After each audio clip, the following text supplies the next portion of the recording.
kiểm soát cơn giận kẻo lận đận cả đời. Dưới ánh nhìn của Phật giáo, cơn giận giống như một đám mây đen bất chợt kéo đến, che khuất bầu trời tâm. Nó không xấu hay tốt tự thân, mà chỉ là một hiện tượng tâm lý tự nhiên.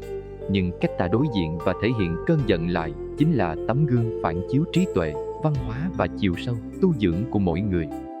Nhiều người khi nổi giận đã đổi cả giọng, đổi cả cách xưng hô. Từ những lời thân mật anh, em, tôi, bạn bỗng hóa thành tao, mày, như thể chỉ trong một sát na, chiếc cầu nối yêu thương bị đập vỡ. Lời nói, một khi thốt ra, như mũi tên rời cung, không thể thu hồi. Cái đau nhất là người nói có thể quên rất nhanh, nhưng người nghe lại nhớ suốt đời. Vết thương của lời nói không nhìn thấy được, nhưng sức công phá đôi khi sâu và lâu hơn bất kỳ vết thương thân thể nào. Giận là phản ứng của bản năng, nhưng lời nói và thái độ là sự lựa chọn. Đức Phật từng dạy, lời nói như mật ngọt có thể làm đẹp lòng người, nhưng lời ác độc có thể đốt cháy cả một rừng công đức. Giận rồi cũng sẽ qua, nhưng một câu xưng hô lệch chuẩn có thể khiến niềm tin và tình thương rạn nứt, thậm chí tan vỡ. Tôi từng nghe một người đàn ông nói, anh không nhớ hôm đó em nói gì, chỉ nhớ em gọi anh là mày. Một chữ thôi mà cứ sâu hơn cả lưỡi dao. Không phải vì từ ấy ghê gớm đến mức không thể nghe, mà vì nó đánh dấu sự sụp đổ của một chuẩn mực đã được giữ gìn trong yêu thương. Người trưởng thành không phải là người chưa từng nổi giận, mà là người dù giận vẫn giữ được giới hạn. Giới hạn ấy chính là giới trong đạo Phật, hàng rào bảo hộ cho tâm.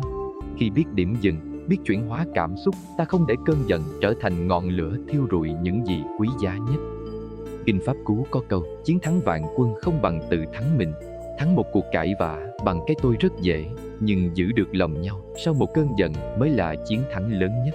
Một mối quan hệ bền vững không dựa trên sự đúng sai tuyệt đối, mà dựa vào cách ta cư xử với nhau khi mọi thứ tồi tệ nhất. Lúc vui, ai cũng dễ nói lời dịu dàng, nhưng lúc giận mà vẫn giữ được ngôn từ tử tế mới biết lòng người sâu đến đâu, tâm có tỉnh hay không. Khi ấy, cơn giận trở thành một cơ hội để tu tập, để soi thấy gốc rễ của sân hận, để hạ bớt cái tôi, để chọn im lặng hay nói lời ôn hòa thay vì để cảm xúc dẫn dắt. Trong đời sống, lùi một câu, giữ lại một người không phải là yếu đuối, mà là trí tuệ.